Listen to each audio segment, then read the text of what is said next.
Alléluia. Veuillez prendre place dans sa présence. Je bénis le Seigneur pour la vie de chacun d'entre nous.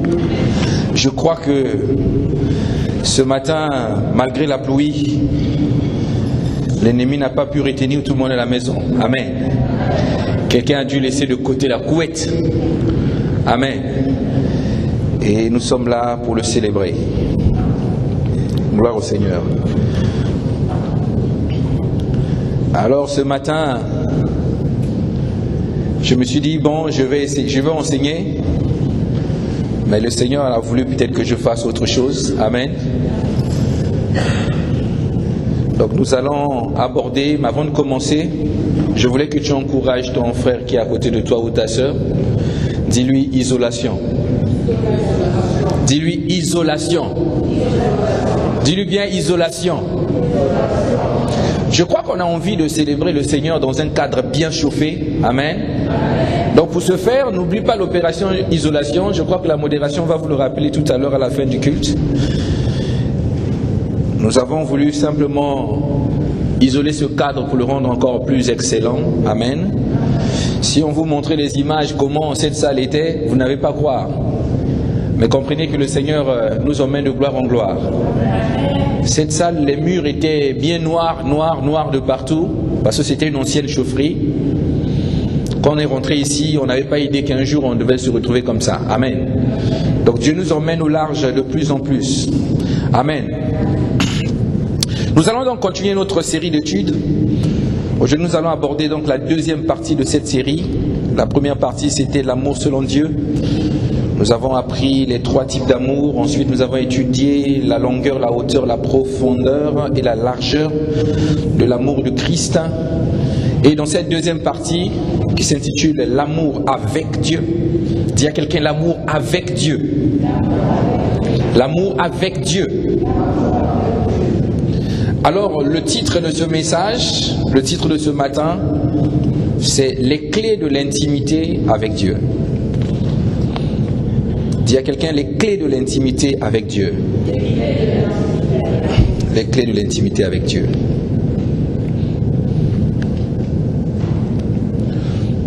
Vous voyez, aujourd'hui, dans beaucoup d'églises, nous ne cessons pas de dire aux frères et aux sœurs, il faut chercher Dieu, il faut prier, il faut louer Dieu, il faut prier, il faut adorer Dieu. C'est bien. Tout ça, c'est pas une mauvaise chose. Louer Dieu, prier, parler même en langue si vous voulez, faites tout ce que vous voulez. Mais la Bible nous dit que si tu fais toutes ces choses et qu'en toi, il n'y a pas l'amour, tout ça, c'est du bruit. Amen. Tout ça, c'est du bruit. Tu peux venir à l'église à 5 heures avant tout le monde, prier, intercéder. Tu peux donner la plus grosse des dîmes du monde. Tu peux faire tout ce que tu veux à l'église. Mais la Bible dit que si tu n'as pas l'amour, c'est que tu n'as jamais connu Dieu. Amen. La Bible dont parle l'amour dont parle la Bible ici, ce n'est pas bisous chérie, je t'aime bisous. Je pense qu'on a eu déjà le temps d'en parler assez. C'est vraiment l'amour, la manifestation de l'amour de Christ qui est répandue au-dedans de nous. La Bible dit dans Romains chapitre 5 au verset 5 que l'amour de Dieu est répandu dans notre cœur par le Saint-Esprit. Alléluia. Donc tout le long nous avons compris que le plus important c'était non seulement d'avoir l'amour de Dieu en soi, mais aussi être capable de la manifester. Amen. Parce que manifester l'amour de Dieu va dépendre des circonstances que tu traverses, de ta relation avec ton frère, avec ta sœur, la manière dont toi tu vis dans ta condition terrestre. Amen. C'est-à-dire que si avec toi nous avons des problèmes, si je ne prends pas le soin de laisser passer outre et de t'aimer tel que tu es, de prendre le soin de prier pour toi, cet amour de Dieu qui est en moi ne sera pas manifeste. Alléluia. C'est ainsi que beaucoup prient. Seigneur, regarde l'église, il manque d'amour. Regarde, là-bas on n'aime pas les gens, on n'aime pas. Les chrétiens sont à la recherche de l'amour. Mais alors que la Bible dit, cet amour que nous cherchons, cet amour que moi et toi nous cherchons, cet amour est au-dedans de nous et il est répandu en abondance par le Saint-Esprit. Amen. Maintenant, donc, ce matin, nous parlons des clés de l'intimité. Les clés de l'intimité. Les clés de l'intimité. C'est-à-dire, la Bible va parler de la relation que nous avons avec Christ. Il va comparer cette relation à la relation que un homme et une femme peuvent avoir dans le cadre du mariage. Amen. La Bible va faire la comparaison. La Bible va dire non, Marie, aimez vos femmes comme Christ a aimé l'Église. C'est Paul qui parle. Je vais lire donc le passage de 2 Corinthiens 11, verset 2. 2 Corinthiens 11, verset 2. 2 Corinthiens 11, verset 2. 2 Corinthiens chapitre 11, verset 2. La Bible dit: car je suis jaloux de vous d'une jalousie de Dieu. Waouh! Parce que je vous ai fiancé à un seul époux pour vous présenter à Christ comme une vierge pure. Je suis jaloux de vous d'une jalousie de Dieu. Parce que je vous ai fiancé à un seul époux pour vous présenter à Christ comme une vierge pure. Au fait, la Bible est en train de nous parler de la jalousie de Dieu. Dis à quelqu'un la jalousie de Dieu. Alors quelqu'un dit: oh mais pasteur, la jalousie c'est un péché. Comment Dieu peut être jaloux? La jalousie dont la Bible parle ici, il ne s'agit pas de la jalousie, moi je t'aime pas et je suis jaloux de toi parce que tu as réussi. Non, la jalousie dont la Bible parle ici, il s'agit de quelqu'un qui aime quelque chose et qui veut chérir quelque chose qui ne permet pas à une autre personne d'approcher. Donc il garde ce présent jalousement. Donc nous sommes un présent pour le Seigneur, il nous chérit à la jalousie. Dis-moi amen. Maintenant il dit: je vous ai fiancé. Je vous ai fiancé à un seul époux. Je vous ai fiancé à un seul époux. Amen. Alors, j'ai essayé de comprendre. C'est bien, l'ordinateur m'a faussé compagnie, mais le message est dans la tête. Dis-moi amen. J'ai essayé de comprendre quelle était la différence entre le terme époux ou épouse, ou encore femme ou mari. Amen. Quelqu'un me dit: ouh pasteur, c'est la même chose. L'époux et l'épouse, c'est pareil. Femme et mari, c'est pareil. Non. Lorsque nous comprenons bien ces deux termes-là, ces deux expressions-là en français, c'est vrai, ça semble dire la même chose. Nous sommes habitués à ça. Mais il y a une grande différence. Dis à quelqu'un la différence. Dis à quelqu'un la différence. Alors, la différence se trouve à quel niveau? Lorsque on parle en termes de femme et en termes de mari, ça veut dire que toi et ta femme, vous êtes unis par le lien de mariage, oui, mais cela n'implique pas un contrat de mariage. Voilà pourquoi on dit mari et femme. Amen. Maintenant, lorsqu'on dit époux et épouse, ça implique un volet juridique à l'intérieur. Ça veut dire que toi et ta femme, vous avez contracté un contrat de mariage pendant que vous étiez en train de faire les fiançailles. Voilà pourquoi on dit, nous sommes fiancés à Christ. Et nous serons l'épouse de Christ lorsque nous rentrerons avec lui dans l'intimité qu'on appelle les noces. Dis-moi amen. Donc quand on parle de Christ est notre époux, il est notre fiancé, époux ou épouse, fiancé, amen. Comprenez que la Bible ne dira pas que Christ a eu une femme. Vous n'entendrez pas dire nous sommes la femme de Christ. Parce qu'avec Christ, nous avons eu un contrat. Dis à quelqu'un contrat. Dis à quelqu'un bien contrat. Maintenant, comprenons, la Bible a voulu nous faire comprendre une chose, que tout part d'un point de départ. Tout part d'un point de départ.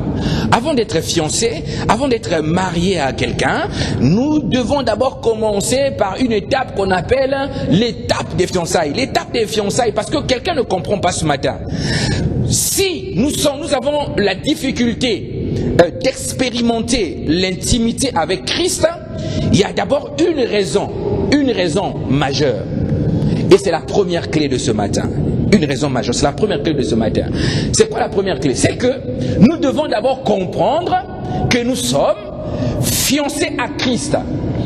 Parce que si tu n'es pas fiancé à Christ, tu ne peux pas rentrer dans l'intimité avec lui. Dis-moi amen.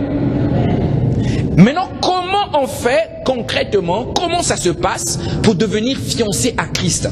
C'est ainsi que vous allez voir beaucoup d'enfants dans l'église, ils ont vraiment du mal à prendre des temps avec le Seigneur, à rentrer dans l'intimité avec le Seigneur, que le Seigneur lui parle et qu'il écoute la voix du Seigneur distinctement et qu'il prend les moments d'adorer le Seigneur, il prend le moment de célébrer le Seigneur, il prend le temps. Alléluia. Le problème, c'est que beaucoup ne sont pas encore fiancés de Christ. Beaucoup ne sont pas encore fiancés de Christ. Beaucoup sont encore dans l'étape du tourisme. C'est-à-dire, ils se baladent dans la rue, Christ se balade, ils n'ont pas de relation. Alléluia. Mais le point, c'est que pour rentrer dans l'intimité, tu as besoin de cette clé. Rentrer, devenir la fiancée de Christ. Donc, vous commencez par les fiançailles. Les fiançailles, c'est quoi? Les fiançailles, c'est l'étape où vous allez vous faire connaissance. Parce que tu ne me connais pas, moi je ne te connais pas. On se balade, un jour on se croise. Amen. Nous avons parlé de l'amour Eros. Qui se souvient de ça? L'amour Eros. L'amour qui est basé sur l'attirance physique. Parce que lorsque tu viens voir une femme, la première fois, tu ne vas pas lui dire, si tu lui dis je t'aime, la soeur doit comprendre que quand tu lui dis je t'aime, tu ne connais pas son caractère, donc tu aimes autre chose. Amen. Nous avons parlé de ça. Ceux qui veulent comprendre, reportez-vous à MCA TV, vous allez suivre sur YouTube. Alléluia. Donc la première étape, c'est l'étape de faire connaissance. Mais avant de faire connaissance en Christ, vous devez d'abord, je parle de Christ, je parle de l'époux Christ, vous devez d'abord entendre. Lorsqu'un homme vous approche, lorsqu'un homme approche une femme, bon, je prends le bon sens, parce qu'actuellement aussi les femmes commencent à approcher, dis-moi amen, acclame pour la sœur qui est à côté quand même, parce que les femmes aussi approchent maintenant, amen, oh acclame bien, ah, vraiment. Même si tu approches en cachette, mais acclame. C'est pas grave. Nous te bénissons. Lorsqu'un homme approche, je prends le bon sens. Puisque c'est Adam qui a remarqué, dit, ouh, voici cette fois-ci l'os de mes os, chair de ma chair, on l'appellera femme. Ce n'était pas Ève qui a dit, oh, l'os de mes os. Non, non, non, c'est Adam qui l'a dit. Donc l'homme va approcher une femme, il va commencer à faire à une femme ce qu'on appelle des avances. D'autres appellent ça la drague. Amen. C'est ainsi que la femme va prendre du temps de réfléchir. Elle va dire, oh, tes yeux sont jolis. Et elle aussi, elle commence à sourire. Pourquoi elle sourit? Parce que la parole que l'homme vient de libérer, c'est une sémence. La Bible dit, au commencement était la parole. La parole a un pouvoir créateur. C'est-à-dire, lorsque l'homme va dire, oh, je trouve tes yeux magnifiques. Et toi, tu dis, tu clignes les yeux. Cette parole rentre en toi. Elle commence à travailler, C'est alors que tu acceptes ou tu refuses de devenir fiancé de cet homme. Amen. C'est pareil avec Christ. Avant de devenir fiancé avec Christ, avant de faire connaissance, tu dois d'abord entendre ce qu'on appelle la parole de Dieu qui est l'évangile. C'est ainsi que les frères vont aller dans la rue, ils vont commencer à parler de Christ, ils vont commencer à annoncer Christ. Toi qui étais dans la maladie enfermé, on te dit, il y a un homme de Golgotha qui s'appelle Christ qui est capable de donner la santé. Ah bon, ça t'intéresse? Tu es curieux. En ce moment-là, cette parole que tu écoutes rentre en toi, commence à te travailler. La Bible nous parle de plusieurs manières que la parole travaille. Alléluia. La Bible parle, c'est le Saint-Esprit qui fait le travail. Il dit, le Saint-Esprit vous convainc de péché, de justice et de jugement. C'est-à-dire, la parole que tu vas entendre va commencer à tourner dans ton cœur. Et là, tu vas commencer à voir tout ton parcours. Tu vois tout le chemin que tu as eu à parcourir. Si tu étais un calomniateur, tu vois le nombre de jours que tu calomniais des gens. Si tu étais critiqueur, le Saint-Esprit remonte en toi quand tu critiquais, quand tu volais aux éclats, quand tu péchais. Le Saint-Esprit remonte ça au-dedans de toi. Et là, il te convainc que tu es véritablement mauvais. Et en ce moment-là, il te dit, j'ai une solution pour toi. Il y a un agneau de Dieu qui a été immolé, qui est capable et qui est lui qui a vaincu. Il est capable de te pardonner, il est capable de te laver. Et là, tu vois, quelquefois, juste tu annonces l'évangile à quelqu'un, les larmes commencent à couler. Pas que la personne a perdu sa mère, non. Mais il y a un travail qui est en train de se faire au-dedans de la personne. Amen. C'est là que, quand tu acceptes maintenant, quand tu acceptes le nom Christ, il devient en ce moment-là ton Seigneur. Dis à quelqu'un ton Seigneur. Dis-le bien ton Seigneur. Alors, c'est là que vous rentrez dans ce qu'on appelle la première phase des fiançailles. C'est-à-dire, oui, je donne réponse à ce que tu m'as dit. Tu m'as dit que je suis beau, tu es intéressé par moi. Bon, moi aussi je te trouve pas mal. Au final, on s'accepte. Voilà. Mais sauf que lorsque tu acceptes comme ça d'être fiancé à quelqu'un, bon, il faut commencer déjà à regarder. Parce que c'est pas pour rien que Dieu choisit de tout commencer par les fiançailles. Maintenant, nous rentrons ensuite dans ce qu'on appelle le consentement des époux. Dis à quelqu'un le consentement. Le consentement des époux. C'est-à-dire, vous êtes dans les fiançailles, vous marchez dans les fiançailles, vous faites des choses, vous commencez à vous découvrir. Voilà pourquoi, lorsque tu es fiancé à quelqu'un, je vous garantis, ça je le dis haut et fort, tu n'es pas obligé d'épouser la personne. Dis-moi amen. Tu n'es pas obligé de pousser. Oui, pasteur, toi tu parles de divorce. Non. Le divorce est interdit dans la Bible. La Bible dit que personne ne sait pas ce que Dieu a uni. Mais les fiançailles, c'est pas le mariage. Quand tu es fiancé à quelqu'un et que tu trouves que le comportement est bizarre, vous êtes d'abord fiancé, tu vois que la fille est têtue, bien aimé, ne l'épouse pas. Dis-moi amen. Quand vous allez rentrer à la maison, elle sera têtue. Si tu vois qu'elle a du mal à te comprendre, prends encore le temps qu'elle apprenne ton langage à toi. Parce que la Bible dit, sinon quand tu vas rentrer dans le mariage, tu vas commencer à lui crier, je suis ton chef, je suis ton chef, je suis ton chef. Parce qu'en fait, la femme est en train de te dominer. Amen. Donc prends le soin de bien choisir. Mais Christ, lui seul, il a la capacité, il ne voit pas cette partie-là, mais il a besoin quand même, avant de valider le mariage avec toi, avant de valider le mariage avec toi, tu vas devoir se conformer à sa parole. C'est ainsi que vous allez voir beaucoup d'enfants de Dieu, lorsqu'ils acceptent Christ comme Seigneur et comme Sauveur, je parle des vrais, ceux qui l'ont fait sincèrement, vous allez voir que dans les semaines qui vont suivre, sa vie est changée. Alléluia. Ses anciens amis ne le reconnaissent plus. Donc, et ça, c'est ce qu'on appelle la conversion. C'est l'acte qui marque l'entrée en fiançailles d'un frère ou d'une sœur avec Christ. Alléluia. Donc toi qui n'as jamais compris ça, qui n'as jamais vécu ce qu'on appelle la conversion, j'ai un conseil à te donner. Repars chez toi, fais l'appel au salut, dis Seigneur, à compter de maintenant, je t'accepte comme Seigneur et Sauveur de ma vie, je sais que toi tu as payé le prix pour moi, j'ai envie de t'appartenir et je te donne ma vie. En ce moment-là, si tu vois que tes comportements ont commencé à changer, tes habitudes ont commencé à changer, d'autres désirs ont commencé à se mettre en toi, ça veut dire que tu es rentré dans les fiançailles avec Christ. Alléluia. Ça, c'est l'étape où beaucoup de chrétiens ne sont pas passés par là. C'est ainsi que dans l'église, il y a des fenêtres et il y a une grande porte et pourtant elle est large, la porte, on peut l'ouvrir, mais beaucoup deviennent enfants de Dieu parce qu'ils sautent dans les fenêtres. Alléluia. Les enfants de Dieu sont rassemblés, lui rentre à la fenêtre. Oh, toi tu es là. Oui, je suis chrétien, je suis chrétien. Mais en fait, le vrai, il n'est pas chrétien. Quand vous le voyez, quand il sort, tu dis, waouh Seigneur, si c'est ça être chrétien, moi je viens plus à l'église.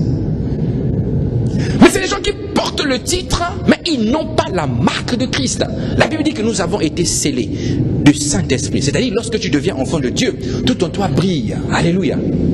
Lorsque tu commences à être fiancé de Christ, tout en toi brille. Donc si tu as tué quelqu'un, les rides ont poussé sur le visage à cause de ta colère, la colère qui est dans ton cœur, tu vas voir que les rides qui sont là ont commencé à disparaître parce que le Saint-Esprit te rendra beau. La Bible dit, le Seigneur change la sévérité de ta face. C'est-à-dire ton visage est sévère là. Dieu te met la douceur, il te met la tempérance. Bizarrement, tu deviens souriant ou souriante. Tu rentres à la maison comme ça, le mari dit, oh, t'as changé. Et oui chérie, il y a quelque chose qui se passe. L'ancien locataire est parti, le nouveau est arrivé. Maintenant, si tu es converti, en ce moment-là, tu rentres dans ce qu'on appelle le mariage. Tu vas faire le consentement des époux. C'est là qu'on te pose la question. On te pose la question. Voulez-vous prendre pour époux et pour épouse le frère Martin? Parce que lui il dit monsieur Martin. Et toi tu le regardes, il est tout beau ce jour-là. Malheureusement, ce jour-là, tout le monde s'arrange à être joli. Oui, je le veux. Ah, ok. Bon, au nom de la loi, nous vous déclarons mari et femme. Amen. Embrasser la mariée. Là, tu embrasses la mariée, là, tu fermes les yeux, les gens font les photos, vous êtes contents. Mais deux fois, dans 2 mois, ça va commencer à chauffer à la maison, l'alliance va commencer à peser. Et là, comme tu as déjà validé cette union-là, tu ne peux plus reculer parce que la Bible dit que personne ne sépare ce que Dieu a uni. Amen. Je profite pour l'instant, pour l'occasion, de clarifier quelque chose. Parce que lorsque nous prêchons sur la chair, il faut avoir aussi de l'humilité. Amen. J'avais enseigné ici sur le pardon, la profondeur de l'amour de Dieu. Et j'ai dit quelque chose. J'ai dit que, au fait, même si tu viens trouver ta femme avec un autre homme, en flagrant délit d'adultère, chez toi, sur ton lit que tu as acheté toi-même, 4 000 €, dis au monsieur de sortir et pardonne la femme. Les frères me disent, oh, pasteur. Je dis, oui, la Bible dit, pardonnez. Alors moi je comprenais que cette pilule-là était amère, parce que lorsque je voyais les yeux, beaucoup disaient, pasteur, cette affaire-là, nous lisons tous la Bible. J'ai dit, calmez-vous les gars. Je suis rentré le soir, un frère m'a téléphoné. Pasteur, je pense qu'il faut que tu rectifies ce que tu as dit. J'ai dit, oui, dis-moi. Tu vois, Moïse a dit, la Bible dit que en cas de flagrant délit d'adultère, il faut dehors. C'est écrit dans la Bible, pasteur. Comment toi tu dis pardonner? Oh, pasteur, toi tu ne te rends pas compte. Toi tu viens, tu trouves ta femme comme ça. Et puis toi tu pardonnes. Non, ça c'est compliqué. Moïse, il écrit dans la Bible que, sauf en cas de flagrant délit d'adultère, là tu peux faire partir ta femme. J'ai dit, ah bon? Il dit, oui. Bon, je vais t'expliquer. Ouvre la Bible, va dans le livre de Matthieu, tel chapitre, commence à partir du verset 1. On a commencé à lire l'histoire avec. Qu'est-ce que tu lis? Qu'est-ce que tu lis? Qu'est-ce que tu lis? Après en bas, on dit, en cas de flagrant délit d'adultère, tu peux repudier. Mais fais attention parce qu'en repudiant, si tu repudies vite, toi-même, lui là-bas il n'a pas encore pris, toi tu prends une autre femme, c'est toi qui commets l'adultère. Elle dit, bah oui, pasteur, tu vois c'est écrit. J'ai dit, ok. Maintenant, revois l'histoire.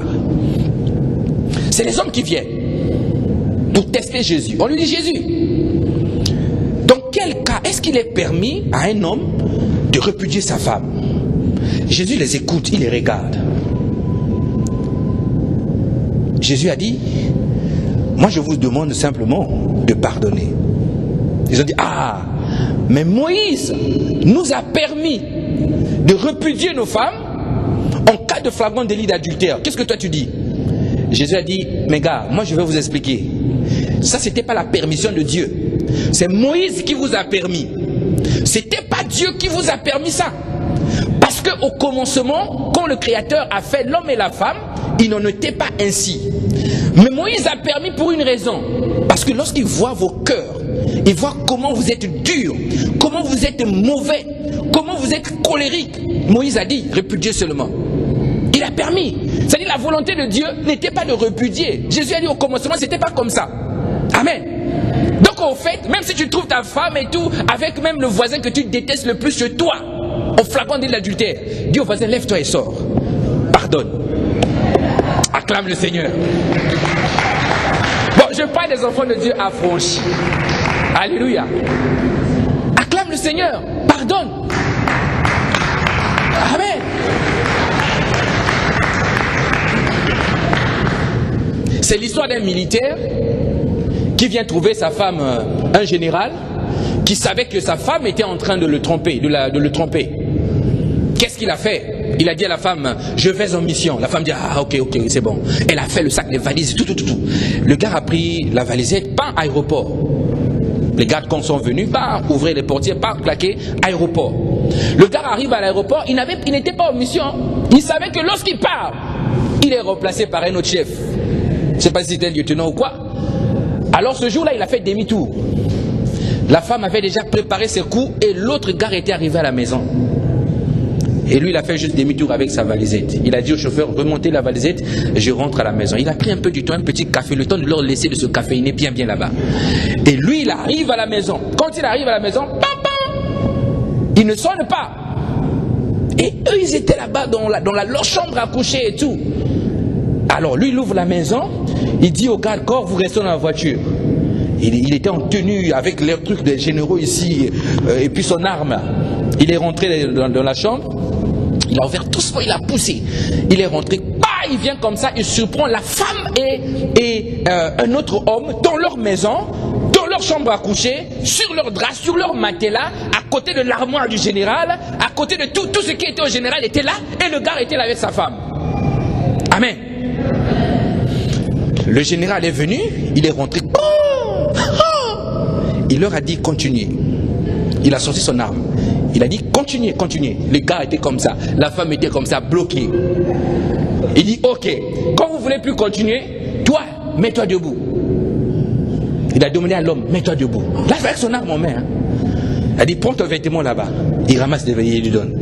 Ramasse, habille-toi. Il s'est habillé. Après, il dit, ouvre la porte. Toi, tu sors. Le gars, en sortant, en courant, tellement il courait, il a fait tomber ses clés. Bam! Il a couru. Il est sorti, il a vu comme ça. Il a touché, il n'y a pas de balle, il n'y a pas de bruit. Le gars est sorti en courant. Après, le général dit à la femme, chérie, lève-toi, j'ai très faim. Habille-toi, va me préparer à manger là-bas. La femme. Le général dit, prépare-moi à manger, j'ai faim. Et le général a ramassé juste les clés. Et la femme est partie, elle faisait à manger. Mais toute la journée, elle était en train de regarder ce gars-là, il va me tuer aujourd'hui. Et puis un beau jour, le lendemain, qu'est-ce qu'elle a fait? Elle a fait ses affaires en cachette, un petit sac à main, bah, elle est partie chez ses parents, elle a fui. Le général est parti voir la famille. Je suis venu reprendre ma femme. Les parents disent, mais qu'est-ce qui se passe? Pourquoi toi tu as quitté la maison? Le général dit, non, non, non, moi je veux ma femme, j'aime ma femme. Il faut qu'elle vienne. La femme revient. La femme a pensé que le général avait oublié toutes ces choses. Mais le général avait pardonné. Mais le général était là en train de lui rappeler tout le temps, quand tu parles là, tu as commencé à parler, tu as oublié ce que tu fais. Il ne parlait pas. Donc c'était maintenant, lorsque la femme voulait faire du bruit, le général ouvrait l'armoire, il reprenait les clés, il faisait ce mot-là. Amen. Lorsque la femme commençait à s'agiter, toi, lui il prend les clés, il fait ce mot-là. Et la femme, elle a encore fui à nouveau. Elle dit, je repars pas là-bas, papa, je repars pas. Le papa dit, mais pourquoi tu repars pas? Le général est reparti encore, dit, demandez à votre fille, moi j'aime ma femme. Chérie, tu es belle, on va rentrer à la maison. Alléluia. Donc ils ont continué comme ça, et puis ce couple-là a survécu, parce que le général, au fait, il a abandonné les clés. Un jour, la femme a récupéré les clés, elle a fait disparaître les clés ont disparu, et le général a pardonné. Jusqu'aujourd'hui, c'est sa femme. Donc Moïse disait, c'est à cause de la dureté de votre cœur. Amen. Donc je parlais de l'intimité, revenons à nos moutons, je parlais de l'intimité. Donc je disais que c'est là où tu acceptes d'épouser, d'avoir pour époux et épouse l'homme de ta vie. Ça correspond à ce que quand tu viens te faire baptiser à l'église, on te dit témoigne maintenant de ce que tu es devenu. C'est là que tu viens, avant le baptême, tu viens d'abord témoigner. Oui, j'ai accepté de donner ma vie à Christ parce que voilà, j'ai fait le choix. Ok, maintenant, on te baptise pour le compte du Père, du Fils et du Saint-Esprit et tu sors. On t'identifie à l'homme avec qui tu t'es marié. Maintenant, il y a ce qu'on appelle, lorsqu'on va dire, je vous déclare unis par le lien de mariage, il y a un acte qui se passe qu'on appelle la nouvelle naissance à notre niveau. C'est-à-dire, c'est là que tu deviens uni. La Bible dit, les deux deviendront une seule chair. Une seule chair. Beaucoup n'ont pas compris le fait que la Bible nous dise, les deux deviendront une seule chair. Si nous sommes époux à Jésus, comment nous faisons pour devenir une seule chair? La Bible dit que celui qui s'accouple à une prostituée est une seule chair avec la prostituée. Donc il s'agit bien, la Bible nous parle de l'acte intime. Mais pendant l'acte intime, il y a ce qu'on appelle la sémence qui va venir fusionner. Amen. C'est-à-dire avec Christ, il y a une sémence de Christ qui est lâchée en toi, qu'on appelle la parole. Cette sémence-là va faire à ce que tu naisses de nouveau et que tu deviennes conforme à une fiancée de Christ. La Bible dit, nous avons été régénérés par la sémence, la parole incorruptible de Dieu. 1 Pierre 1, 23. Nous avons été régénérés par une sémence. Alors, pendant ce temps-là, nous allons devoir partager ce qu'on appelle l'intimité et la confidence. C'est quoi l'intimité? L'intimité, c'est simplement Un lien qui te lie simplement avec quelqu'un, un lien de confiance, un lien d'amitié, un lien de confidence. C'est-à-dire quand tu es intime à quelqu'un, tu deviens son ami, tu deviens son confident, tu deviens la personne qui l'accompagne partout dans ses difficultés, dans les chemins difficiles. Tu es obligé de l'accompagner parce que tu es en intimité avec la personne. L'intimité ne veut pas seulement dire bisous, bisous. On voit les couples, on reçoit dans le bureau, pasteur, il n'y a plus d'intimité. Le gars, il veut le bisou, mais il ne comprend pas que l'intimité, c'est pas ça.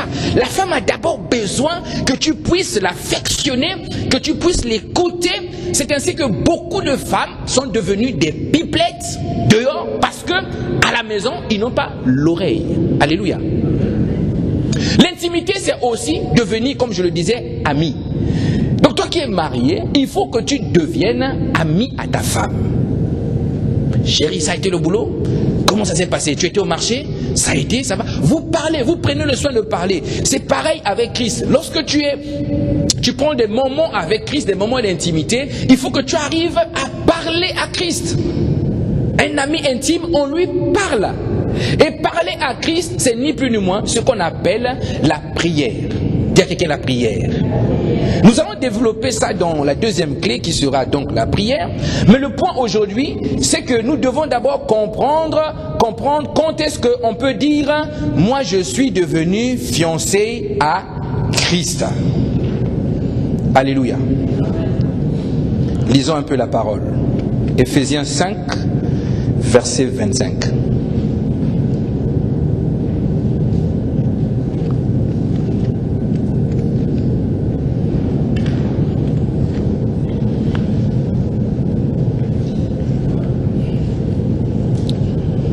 C'est un passage que nous connaissons. Éphésiens 5, 25.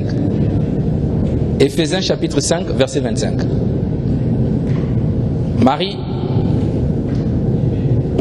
aimez vos femmes comme Christ a aimé l'Église et s'est sacrifié pour elle. Verset 23. Ça, c'est ce qui déplaît aux femmes. Le mari est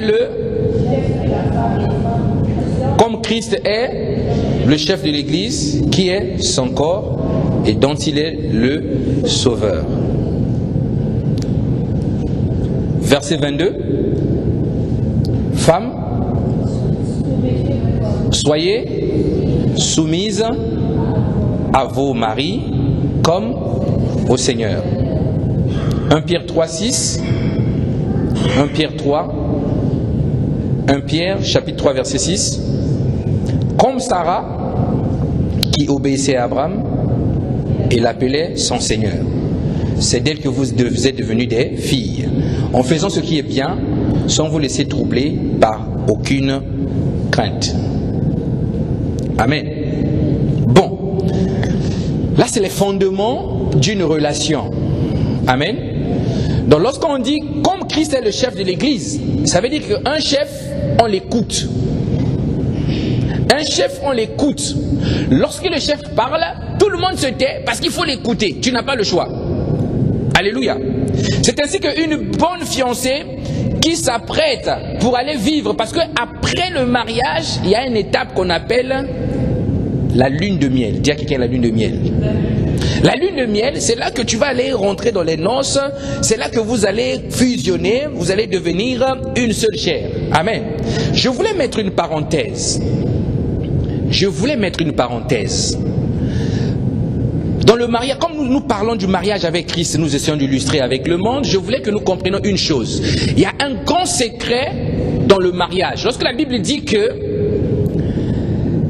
il n'est pas bon que l'homme soit seul, je lui ferai une aide semblable. L'homme quittera son père et sa mère, s'attachera à sa femme, et les deux deviendront une seule chair. Il y a deux dimensions dans le mariage. La première dimension, c'est la dimension d'une seule chair. C'est-à-dire être capable d'avoir ce acte-là ensemble. Amen. Et la deuxième dimension du mariage, c'est la dimension qui est rattachée à ce qu'on appelle la destinée. Il y a quelqu'un la destinée. La deuxième dimension du mariage est rattachée à la destinée. C'est là que la Bible dit Je lui ferai. C'est la première volonté du Seigneur lorsqu'il fait le mariage. Première volonté du Seigneur. Lorsqu'il fait le mariage, il n'a pas dit les deux deviendront une seule chair. Non, il a dit d'abord, je lui ferai une aide semblable. Amen. Pourquoi Dieu va venir faire une aide semblable à un homme?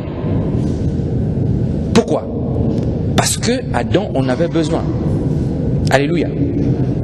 C'est ainsi que lorsque vous vous mariez à quelqu'un, vous devez lui être une aide semblable. C'est la dimension de la destinée. L'aide semblable ne dit pas que c'est celui qui nettoie les chaises à la maison. Faux.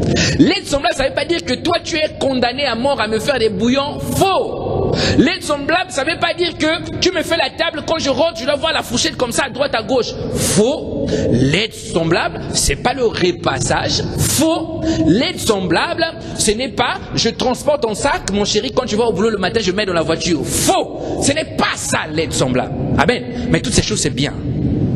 Pour celles qui le font, c'est bien. L'aide semblable est rattachée à la mission que Dieu t'a donnée à l'homme. L'expression l'aide semblable est rattachée à l'appel qui est assigné à la vie de cet homme. Alléluia. C'est ainsi que beaucoup de mariages sont aveuglés par Satan. Ils n'arrivent pas à rentrer dans la dimension de l'aide semblable.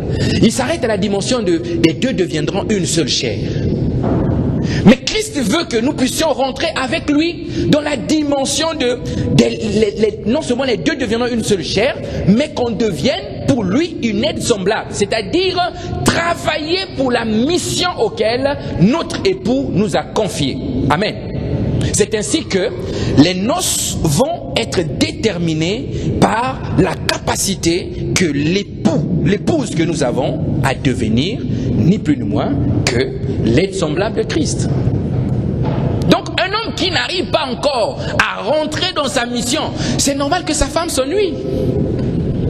Alléluia. Ma femme ne s'ennuie pas, je lui dis, écoute, le ministère, il faut appeler les sœurs là, appelle les sœurs, prends les nouvelles, exhorte, encourage, je lui donne du job. Parce que quand tu es rentré dans la dimension de l'appel, la dimension, tu as découvert ce que Dieu t'a donné de faire, en ce moment-là, tu vas rentrer dans la dimension de la destinée, dans le mariage qu'on appelle l'aide semblable. Dis-moi Amen.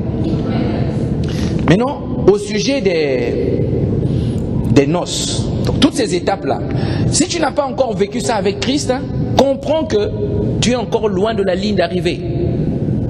Il y a quelqu'un avance. Bouscule, dis-lui avance. Dis-lui bien avance. Avance, sinon tu ne rentres pas dans les noces. Dis-lui bien avance, regarde-le. C'est une question de destinée. Ce matin, tu n'as pas honte.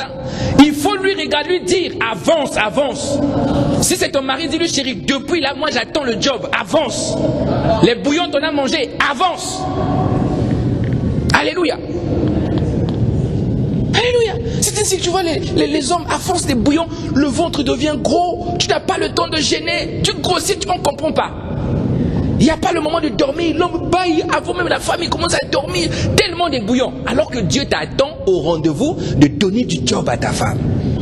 Mais pour donner du job, il faut que tu ailles d'abord découvrir ta mission. Donc ça, c'est la condition qui veut faire à ce que toi, tu rentres dans l'intimité avec notre époux qui est Jésus, et vous rentrez dans ce qu'on appelle la noce, les noces de l'agneau. Apocalypse 19, verset 7. Apocalypse chapitre 19, verset 7. La Bible dit, réjouissons-nous et soyons dans l'allégresse et donnons-lui gloire, car les noces de l'agneau sont venues et son épouse s'est préparée.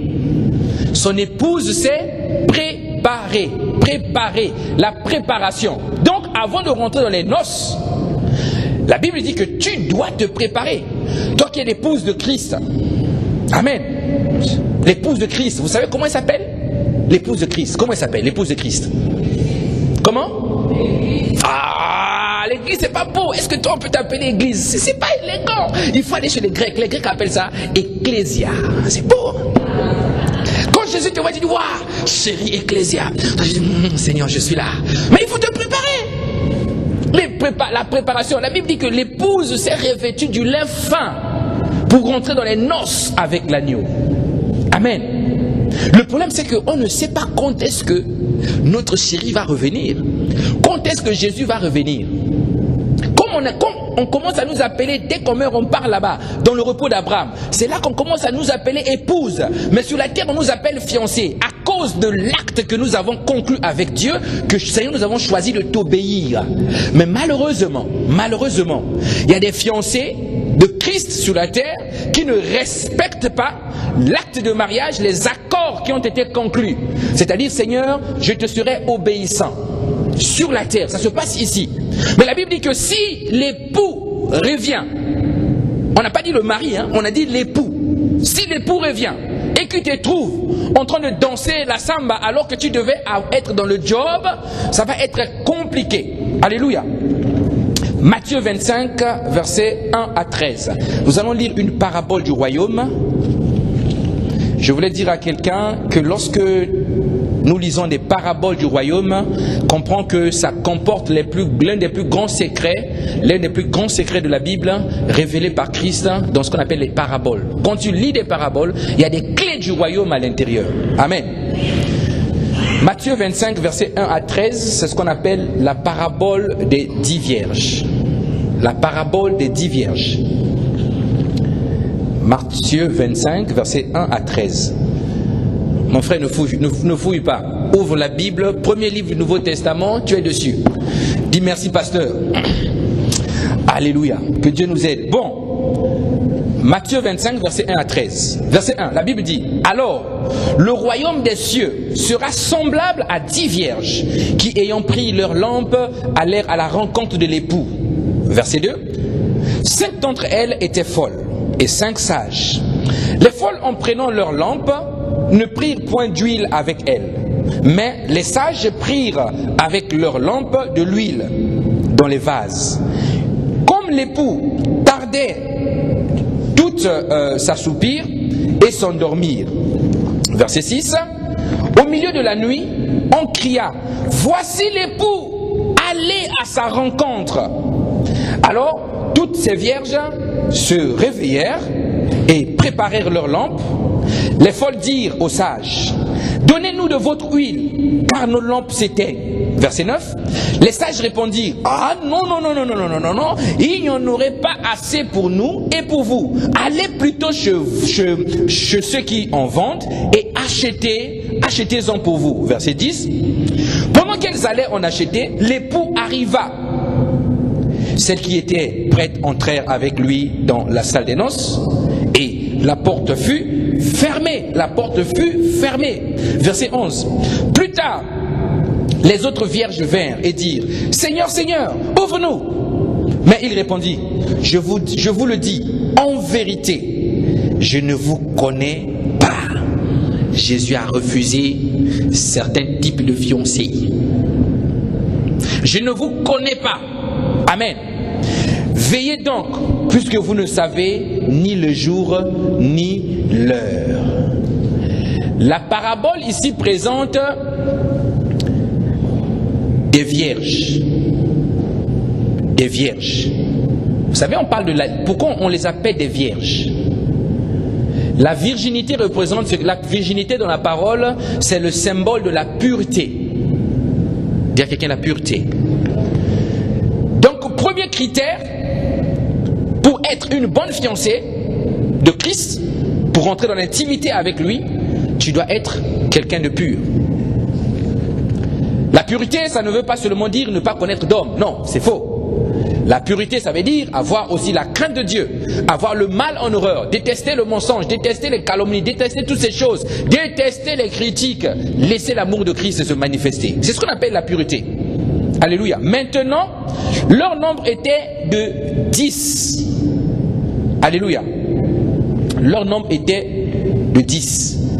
Dans la parole de Dieu, quand vous allez voir tout le temps le chiffre 10, le chiffre 10 va représenter, le 7 représente la perfection. Le chiffre 10 va représenter l'épreuve. Dis à quelqu'un l'épreuve. c'est l'épreuve. Ça, c'est le 10 représente, ça symbolise l'épreuve dans le temps. C'est exactement ce que la Bible dit dans Daniel 1, 12 par exemple. Éprouve tes serviteurs pendant 10 jours. Vous voyez? Éprouve tes serviteurs pendant 10 jours. Et qu'on nous donne des légumes à manger et de l'eau à boire. Éprouve pendant 10 jours. Daniel 1, 12. Regardez encore. Il dit dans Jérémie 42, 7, 10 jours après, la parole de l'Éternel fut adressée. Combien de jours? 10 jours. Donc c'est vraiment le temps de l'épreuve. Regarde comment Dieu parle. Église de Smyrne, il dit, ne crains pas ce que tu vas souffrir. Voici le diable jettera quelques-uns de vous en prison, afin que vous soyez éprouvés, et vous aurez une tribulation de 10 jours. Sois fidèle jusqu'à la mort et je te donnerai la couronne de vie. Donc 10 jours, c'est le signe, le nombre de l'épreuve. Amen. Maintenant, toutes ces épouses-là, toutes ces fiancées-là, partaient à la rencontre de l'époux. Car elles savaient qu'elles étaient tous fiancées et que l'époux, un jour, devait revenir. Maintenant, la Bible nous dit que parmi ces femmes, parmi ces fiancées, alors laisse-moi te dire, on ne dit pas époux et épouse, mais là on est en train de parler des fiancés parce que la dimension mari et femme est rattachée au genre masculin ou féminin, mais la dimension de fiancés, les fiancés, on dit toujours fiancés. Donc là c'est une dimension qui est rattachée au fait à ton esprit. Il ne s'agit pas de ton corps, il s'agit de l'esprit. Lorsqu'on dit que tu es fiancé, que tu sois homme ou femme, tu es fiancé à Christ. Maintenant on dit, parmi ces vierges, il y avait 5 qui étaient folles. Amen. 7 qui étaient folles, c'est ce qu'on appelle l'église de l'apostasie, des religieux. Et 5 qui étaient sages, des vraies églises. Les sages, ce sont ceux qui représentent la crainte de Dieu. La Bible dit que la crainte de Dieu, c'est le commencement de la sagesse. Les vieux sages, c'est les fiancés qui craignent le Seigneur. Ceux qui prennent le temps de dire, je ne m'appartiens plus, ma vie appartient à Jésus. Donc, ma manière de marcher doit changer. Amen. Bon, comprenez qu'aujourd'hui, cette dimension de la crainte de Dieu, beaucoup d'églises ne prennent plus le soin de l'enseigner. On préfère dire aux gens, tu es béni, je vois ton grand-père, je le chasse au nom de Jésus. Quel est pas le grand-père assis là-bas? Tu n'as pas étudié, tu échoues, on t'appelle, il dit, hey, maintenant je chasse l'esprit de chèque. Quel esprit de chèque? Tu n'as pas étudié? Alléluia. Mais on ne prend pas le temps de dire aux gens, prends simplement, quand tu es fiancé, prends le temps d'avoir la crainte de l'Éternel afin que tu puisses rentrer dans les noces le jour où l'époux va revenir. Beaucoup vont rester dans des églises, sur vos belles chaises rouges. Beaucoup vont rester là. Toutes les photos de culte, tu es au même endroit. Tchac, tchac, tchac, tchac, des photos. Tu vas rester au même titre que la photo. Dis-moi amen. Parce que là où Dieu t'attend, Dieu ne t'attend pas au rendez-vous de l'assiduité à l'église. Mais l'assiduité c'est bien. La Bible dit que les disciples étaient assidus au temple. Mais le problème c'est que quand tu viens à l'église tous les jours, qu'est-ce que tu viens faire? Qu'est-ce que tu viens faire? Deuxièmement, depuis que tu viens à l'église, qu'est-ce qui a changé dans ta vie? Parce que les noces vont dépendre de l'acte que tu as souscrit pendant les fiançailles. Qu'est-ce que tu viens faire à l'église? Oh, j'ai envie de prier. Je sens que ces derniers temps, je suis devenu très charnel. La colère monte en moi vite. J'ai envie de prier. Tu viens à l'église. Seigneur, aide-moi à sortir de la colère. Au fait, à part la colère, tu as autre chose. Aucun homme ne peut accepter de rentrer dans les noces avec une femme. Vous êtes encore comme ça en train de vous connaître. Elle devient déjà bizarre, compliquée. Aucun homme va l'épouser. Tu peux avoir le plus beau corps du monde, le plus slim, les régimes, tout tu as fait, régime de ça, mouton, régime de ça, d'autres mangent que la viande tous les jours, d'autres mangent que les légumes. Tu peux avoir le corps le plus slim du monde. Mais si tu as un caractère de chèvre, le mari ne va jamais, je parle d'un mari normal, il ne va jamais t'épouser. Alléluia. Parce qu'il y a aussi des hommes qui sont devenus très tordus. Il ne va jamais t'épouser. Né comme ça, bien, comme Jackson, comme ça, bien, bien, oh, belle femme, quelquefois équipée, véhiculée, permis, appartement, d'autres ont même des maisons que les maris ont filles ont laissées, dans la maison et tout. Mais si le caractère n'est pas celui de Christ, tu n'es pas une fiancée digne. Amen. Donc les frères, vous qui faites les fiançailles là, n'hésitez pas à lâcher les sœurs si ça ne va pas. Parce que lorsque tu vas rentrer dans l'intimité avec, lorsque tu vas mettre l'alliance comme moi, comme ça, tu n'as plus le choix. Voilà comme ma femme, dernière fois, sur les sacs, moi je suis elle disait, mon mari est là, hein, ma maison est tenue par Christ, vous montez, vous descendez, mon mari est là. Mais elle sait de quoi elle parle.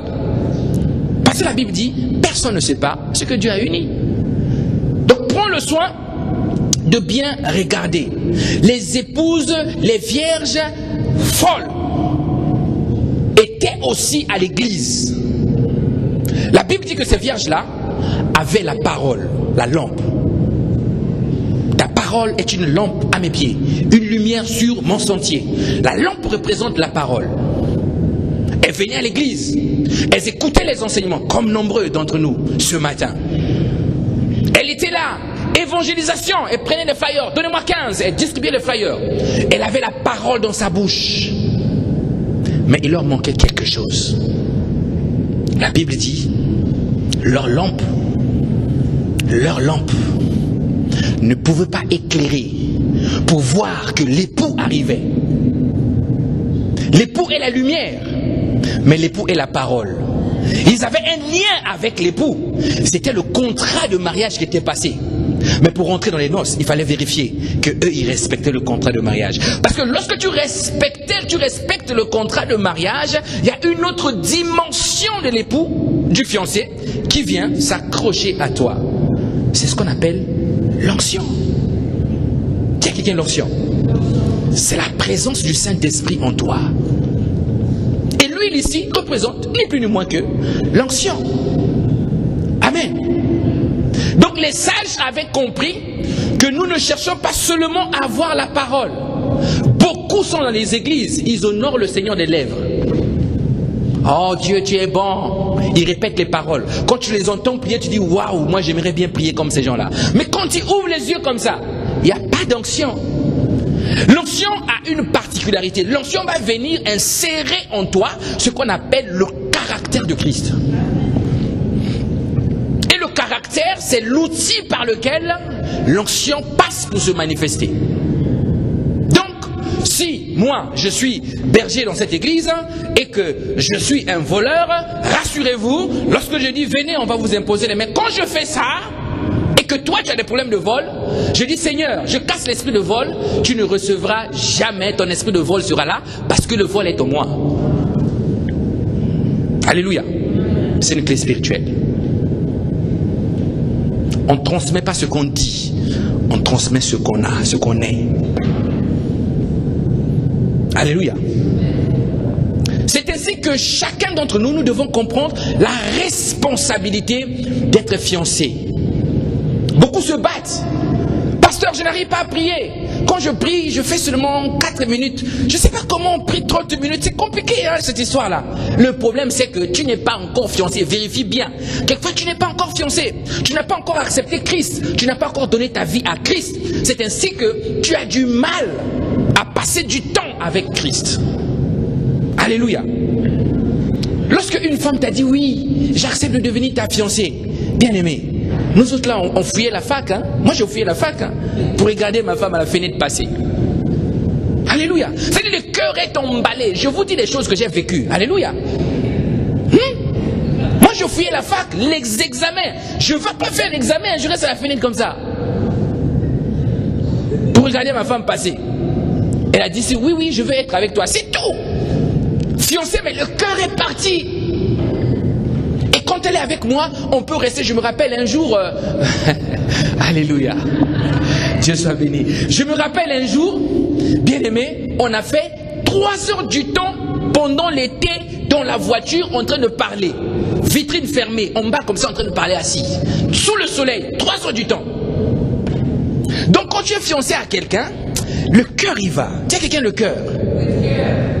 Donc quand tu n'arrives pas à prendre du temps de la présence de Dieu, vérifie bien, vérifie bien. Des fois, tu n'es pas encore fiancé à Christ. Des fois, quand on parle là, on ne parle pas de toi, on parle de nous, les fiancés. Dis à quelqu'un, il s'agit de moi. Dis-lui bien, il s'agit de moi. Tu vois, tu n'es pas sûr. Alléluia. Dis-lui, il s'agit de moi. Voilà, il faut être certain que tu es fiancé de Christ. Amen. C'est ainsi que dans l'intimité, même quand tu as ta fiancée à côté de toi, vous parlez des affaires qui vous concernent. Alléluia. Quand tu rentres dans les moments des prières, tu as besoin de faire des compliments au Seigneur. C'est ce qu'on appelle l'adoration. Derrière l'adoration. L'adoration, c'est des compliments. Quand tu regardes ta fiancée, tu dis, oh, chérie, tu as des beaux yeux. Oh, chérie, vraiment, toi, il y a quelque chose en toi. Et Christ, il dit, il ne cherche pas des gens qui lisent la Bible. Il ne cherche pas ceux qui crient dans la rue. Jésus est bon. Il ne cherche pas. Il dit, moi, je cherche des adorateurs, des fiancés qui me disent des compliments, qui me disent, oh, mon époux, tu es génial. Oh, mon époux, tu es le plus beau des hommes. Oh, mon époux, tu es comme ça. C'est ce qu'on appelle l'adoration. Et je vous garantis que un fiancé ou une fiancée qui va faire ces choses, je vous le dis en vérité, comme dit Jésus, en vérité, vous allez voir, si vous avez des besoins dans votre vie, si vous avez des choses qui ne vont pas, ça va sauter seul. Sauter seul. Pourquoi? Il dit, moi je prends soin de vous. Aidez la sœur à acclamer. Ah, je comprends que tu ne veux pas adorer Dieu, mais ce matin, acclame quand même. Acclame quand même. Acclame. Alléluia. Eh oui, parce qu'à côté de toi, tu vois, il y a un fiancé de Christ qui est là. Qui comprend. Lorsque je dis faire des compliments, l'adoration, lui il comprend, mais toi tu comprends pas. Acclame seulement, c'est pas grave. C'est aussi un moyen de rentrer, de commencer à apprendre à adorer Dieu. Amen. Donc, les vierges folles là, c'est aussi ceux qui sont arrogants. Arrogants. Tu es suffisant avec des manières hautaines, blessantes, enflées d'orgueil. Mais tu es à l'église. Ceux-là, moi je ne les salue pas. Parce que je suis devenu fiancé de Christ. Ou tu viens comme ça, tu dis, moi j'ai accepté Jésus. Mes frères là c'est des païens. Je ne les fréquente pas, pasteur, c'est des têtus, ils n'écoutent pas. Moi j'ai choisi Jésus. Tu es une vierge folle. Tu es orgueilleux. Tu as lu 4 versets de la Bible. Quand tu pries, tu lâches les versets. Au commencement était la parole était avec Dieu, et la parole était Dieu, et elle était au commencement. Elle a vécu parmi nous plein de grâce et de vérité. Oh, tu parles. Pour que les gens écoutent que toi tu as 4 versets. Mais le point est que, est-ce que tes versets là prennent vie en toi? C'est ainsi qu'il y a des hommes, il est marié à la femme prie tellement beaucoup, elle va à l'église intercesseuse, elle se met au salon en train de prier, et prie, et récite toutes les... L'homme est là-bas en train de regarder seulement comme ça. Le gars il passe. Et limite il lui dirait, lève-toi un peu, arrête de nous embrouiller avec ça. Parce que la fiancée, quand tu vas dans l'intimité, lorsque tu sors, le fiancé Christ va te transmettre son caractère. C'est ainsi que un enfant de Dieu qui est sincère, lorsqu'il sort d'un moment de prière, la paix est dans son cœur, la joie est dans son cœur, il est souriant, il est apaisé. Alléluia. Alléluia. Vous savez pourquoi c'est comme ça? Vous savez pourquoi c'est comme ça? Est-ce que vous savez pourquoi c'est comme ça?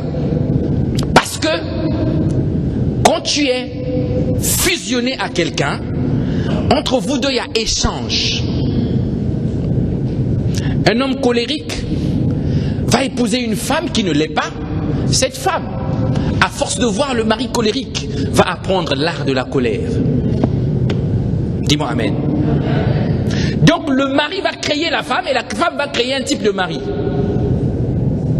Donc toi qui es maman, qui a un fils là, dis à ton fils, mon fils, prie parce que vraiment, si tu tombes sur une vierge folle, ça va être compliqué. Vierge folle, orgueilleuse. Tu as un sentiment exagéré. Tu penses que ce que tu penses, c'est ça qui est vrai. Tu as trop de l'estime en toi. Moi, je suis quelqu'un d'important. Quand tu arrives là, on te dit, mon frère, les places sont finies ici, assois-toi derrière. Ah, pourquoi vous me mettez derrière quelqu'un comme moi? Je suis comme un ministre. Tu es ministre, mais tu n'es pas ministre de l'évangile. Assois-toi derrière là-bas. Dis-moi amen. L'orgueil L'orgueil te dépasse. Tellement que quand tu sors chez toi, ministre, on t'ouvre les portières comme des rois, parce que les ministres, on ouvre comme ça, lui sort. L'orgueil est en toi. Tu viens à l'église, tu crois que quelqu'un va t'ouvrir la porte. Alors qu'ici, nous avons Christ, qui n'est pas orgueilleux, qui est plus excellent que toi. La Bible dit, il est plus beau que toi et moi. Il est plus beau. Donc ça ne sert pas de venir ici faire les beaux. Vierge folle. La fierté. Pasteur, il faut être fier. Il faut être fier dans la vie. Hein. D'autres appellent ça dans les églises l'esprit d'excellence. Il a mis son costume, il a repassé. Excellent, pasteur, l'esprit d'excellence. Mais charnel. Il pense que l'excellence se trouve dans des costards, dans des vêtements, dans des fonds de teint, dans tout ce qui est teinté, cheveux, mèches, tout ça. Il pense que c'est excellent. Boutissage, oh c'est excellent, pasteur. Dieu est un Dieu d'excellence. Non, l'excellence de Dieu vient d'abord de ta capacité à manifester le caractère de Christ. Là, tu es excellent. Vous allez voir à l'église, quelqu'un va venir à l'église, un frère qui vient, il ne cherche pas les premières places comme les pharisiens. Lui vient, il s'assoit, mais il a donné sa vie à Christ. Il est sincère. Lorsqu'il vient à l'église, ce n'est pas parce que les frères l'ont téléphoné ou les sœurs, non. Il vient à l'église parce que sa vie appartient à Christ. Et il cherche Dieu. Il prend le temps de la prière. Il ne se battra jamais pour les postes. Jamais. Jamais. Pasteur, moi aussi vraiment, tu sais l'église où j'étais, je faisais ça, CV spirituel. L'orgueil. Après tous les jours, on va te donner le micro, tu montes ici, tu commences d'abord à vibrer. L'orgueil. Tu vibres, tu vibres, tu vibres, tu vibres, tu vibres. Après quand tu parles, il y a la mort qui sort. Tu n'arrives pas à ramener la présence de Dieu. Vierge folle. Dieu attend de nous que nous soyons comme lui. Comme lui. Être propre, c'est bien. C'est pas mauvais. Être bien vêtu, c'est bien. Mais si le fait que tu es propre, le fait que tu es bien vêtu, devient pour toi une obsession, dis-toi qu'il y a un problème qui ne va pas. Vierge folle. Fais attention, tu vas désobéir au fiancé. Alléluia. Et il y en a qui sont des vierges folles, qui sont à l'église, qui ne comprennent pas, qui rentrent dans ce qu'on appelle, vous savez, il y a des péchés qui sont subtils. Il y a des péchés qui sont subtils, c'est-à-dire, tu vas les commettre, mais sans te rendre compte au fait. À un moment, tu vois que tu sers tellement le Seigneur avec zèle. Même à nous, les pasteurs, ça arrive. Tu sers tellement Dieu avec zèle, et puis on te dit, oh, pasteur, c'était bien. Gloire à Dieu. C'était bien. Oh, la gloire à Dieu. C'était bien, pasteur. Gloire à Dieu. C'est pour ça qu'il y a des moments où quand je prêche comme ça, je finis de prêcher, pion, je vais au bureau. Je m'enferme. Il y a des moments où je finis de prêcher, je reste en bas. Pour créer l'équilibre. Vous savez pourquoi? Parce que beaucoup ont dit au pasteur, pasteur, tu prêches bien. La parole comme ça. Mais quand tu vois le frère, tu dis, mais qu'est-ce que le temps que je prends pour préparer les enseignements, lui, sa vie ne change pas. C'est lui qui te dit, chaque dimanche quand tu descends, c'est bien, pasteur. C'est que pour lui, tu deviens comme un one-man show qui est là, qui anime la salle, et puis lui l'acclame tous les dimanches. Mais ce que je dis, lui il dit que c'est bien, mais ça n'a pas d'impact sur sa vie. Alléluia. Et ça, vierge folle. Quand Jésus va revenir, bien-aimé, tu vas rester. Tu vas pleurer. Tous les jours, les gens meurent. Mais quand ils partent, ils sont où? C'est une réalité. Vierge folle. Fiancé de Christ, tu te dis fiancé de Christ. Tu n'arrêtes pas de faire du mal. Tu blesses facilement. Tu calomnies facilement. Tu critiques facilement. La bouche, tu n'arrêtes pas de parler. Tu parles. Même quand les sujets sont finis, tu dis continue. Laissez-moi continuer. Moi j'aime bien parler. Tu sais, pasteur, Dieu m'a fait comme ça. Mais tu parles de quoi? Les lèvres vont même changer de forme à force de pécher. Parce que n'oubliez pas, Satan déforme. Quand tu es à fond dans le péché, tu es déformé. C'est ainsi que tu vas voir une femme, dès qu'elle devient prostituée, le maquillage dépasse même le terme. Elle se croit belle, mais lorsqu'un homme normal la voit, elle trouve que cette femme-là n'est plus belle. Les fiancées folles.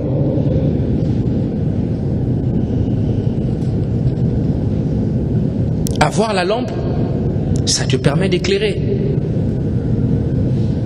La lampe te permet d'éclairer. Alléluia. La lampe éclaire. Jésus dit, vous êtes là, pas la lampe, lis la parole. Vous êtes la lumière du monde. Lumière du monde. Il dit, ça c'est ce que moi j'ai dit à ton sujet. Je dis, toi, ma fiancée, à partir du moment où tu respectes l'acte de mariage, tu es la lumière du monde. Pourquoi? Parce que la lumière du monde, c'est moi. Mais le fait que je suis avec toi, je t'éclaire et toi tu éclaires. Dis-moi amen. C'est là qu'il dit, il ne se contente pas de dire, tu es la lumière du monde. Après il vient te dire, j'ai dit, fais briller ta lumière. Ça veut dire que parmi les fiancés, il y en a que des lumières qui sont éteintes. Ou encore des lumières qui n'arrivent pas à éclairer. Sa lumière, sa lampe est petite comme ça, une bougie. 10 ans dans le Seigneur, bougie. 20 ans dans le Seigneur, bougie, bougie. C'est-à-dire on coupe le courant comme ça, tu n'arrives même pas à éclairer un bébé qui est dans le coin. Obligé d'avancer comme ça, bougie, tu te bats. Vierge folle. Bougie. Or, depuis que nous sommes dans le Seigneur, bien-aimé, tu dois devenir un projecteur. Tiens, quel projecteur? Ah, là il regarde. Oh, pasteur, vraiment lui, vraiment. Projecteur. C'est ça ce qu'on appelle la lumière du monde. Ça s'allume, pouf. Les gens voient, oh, il y a quelque chose là-bas. C'est ce que Dieu attend de nous. Parce que Jésus va venir. La Bible dit que l'époux revient la nuit. Jésus revient la nuit.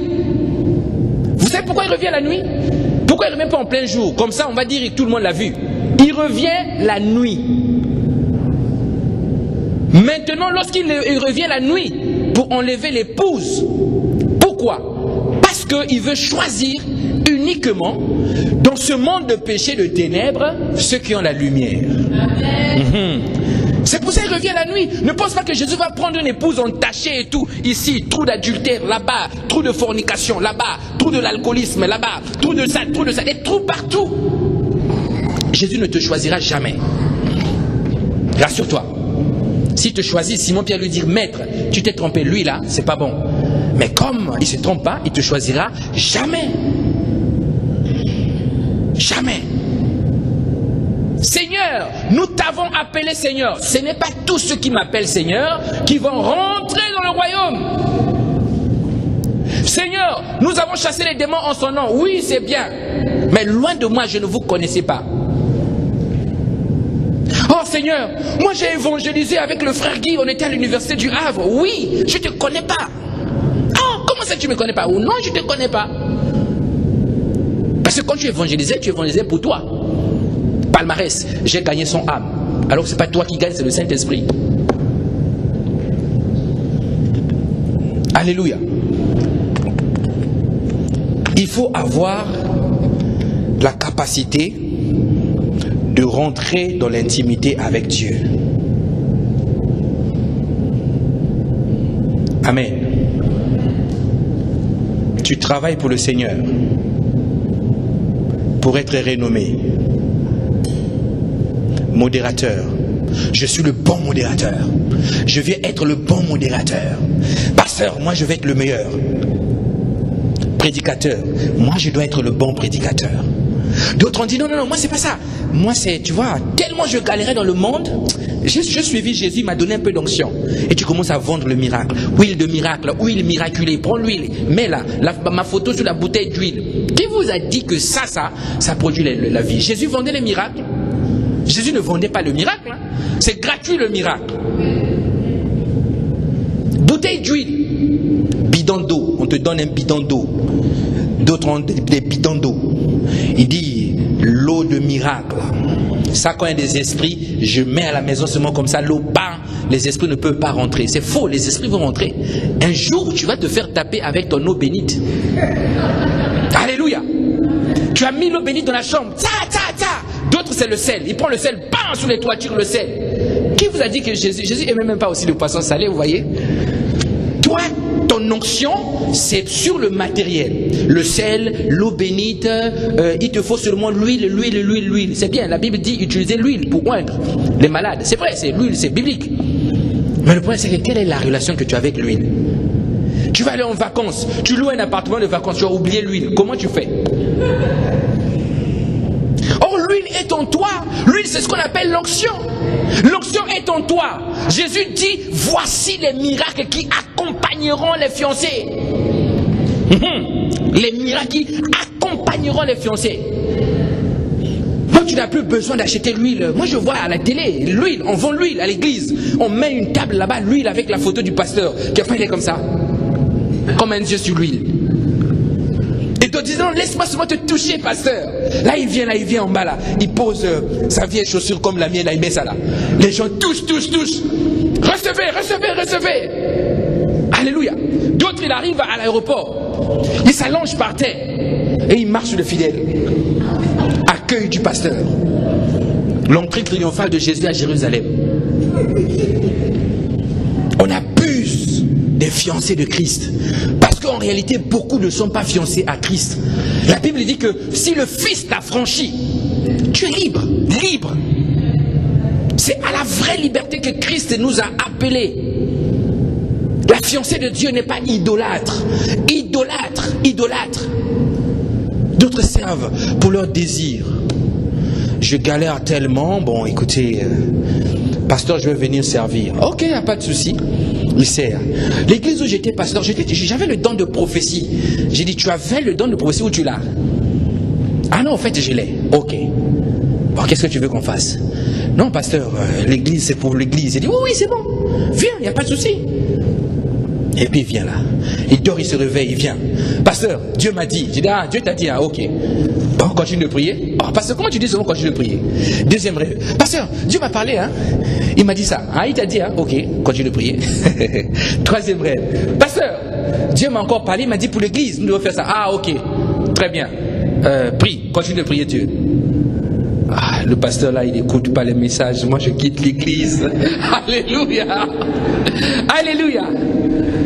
Alléluia. Mais je suis d'accord, la Bible dit que l'église est un corps. Parmi nous, il y a des gens à qui le Seigneur va parler. Mais il va réellement parler, il va donner une directive pour transmettre cette directive au pasteur. Oui. Dieu ne parle pas seulement au pasteur. Dieu peut parler par les frères, il peut parler par les sœurs. Mais sauf que lorsque ça vient de Dieu, tu vas voir que même le pasteur, il est obligé de suivre. Il n'a pas le choix. Mais lorsque ça vient de toi, on sait que c'est toi. C'est-à-dire, tu donnes même la prophétie, quand on te regarde, tu es incompatible à la prophétie que tu donnes. Vierge folle. Chaque dimanche, assidu. Le mari dort, il a encore 4 heures. Ou 3 heures du matin. Tu lui as dit que vous allez aller à l'église. Toi, tu te réveilles déjà. Tu commences à chanter des cantiques forts. Tu réveilles toute la maison. Tellement ton onction dépasse tout le monde que l'onction devient dérangeant. Tu te réveilles et les bébés et tous les chiens de la maison sont réveillés à cause de toi. Alors que tu viens à l'église, mais ta vie ne change pas. Tu pries, ta vie ne change pas. Tu adores, ta vie ne change pas. Tu sers, ta vie ne change pas. Tu nettoies l'église, tu dis, pasteur, tu sais, il faut l'humilité. Hein, l'humilité précède la gloire. Moi, je fais pour moi ça, je nettoie seulement l'église. Est-ce que vous savez que nettoyer l'église, c'est quelque chose de grand? Oh, moi, je ne suis pas compliqué. Non, moi, je ne cherche pas là-bas. Moi, je suis ici. Que pas ton cœur est là-bas. Ah oui, tu n'as pas le choix. Parce que, vous voyez, l'orgueil aussi est subtil. Le fait que tu commences à parler beaucoup, à dire, attention, hein, moi je ne suis pas un orgueilleux. Hein. Moi je ne suis pas un orgueilleux. Mais est-ce que tu sais que l'orgueil peut te faire parler comme ça? L'orgueil peut te faire parler, te dire que moi je ne suis pas orgueilleux. Mais c'est là même que tu es orgueilleux. La subtilité, c'est subtil. Mais quand tu es habitué à la présence du Seigneur, je te garantis, des pièges comme ça, des ruses de l'ennemi, l'époux va te dire, le fiancé va te dire, il va te prévenir. Ah oui, même dans dans tes relations. Si tu es fiancé à Christ, il ne va jamais te laisser aborder une relation qui ne va pas t'arranger, qui va te désorienter. Mais tout ça, c'est quoi la clé? C'est quoi? C'est l'intimité. Moi, je suis toujours là, hein, pasteur. Je suis toujours là. Hein. Tu vois, moi, je viens chaque matin. Mais les frères là et les sœurs, il faut qu'on prie pour eux. Hein. Ils ont vraiment des problèmes. Hein. Moi, je suis toujours là. Hein. Depuis qu'on a commencé l'église là, moi, j'étais là. Oui, toi, tu étais là. Mais est-ce que ta vie a fait quoi? Ta vie a fait quoi? Tous les messages du pasteur sont connus. Moi, j'ai suivi le message du pasteur Marcelo sur ça. Il disait ça, il parlait comme ça. Oh, c'était rigolo, hein? L'autre pont. Oui, moi j'ai vu le deuxième message. Là, il parlait de ça. Oh, toi aussi, c'était bien. Mais le point, c'est que ces messages-là ne prennent pas vie en toi. Et au lieu de bénir le pasteur, toi, tu commences à le prendre pour un animateur. Beaucoup ont entendu, mais la Bible dit, malheur à vous qui êtes là aujourd'hui, en train d'écouter cette parole. Si vous ne la mettez pas en pratique, c'est cette même parole que vous écoutez ce matin qui va vous condamner.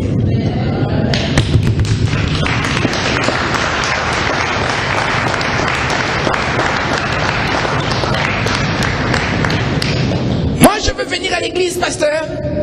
Mais votre pasteur là, faites attention. Si vous partez là-bas, il va vous interdire de prendre la bière. Oh.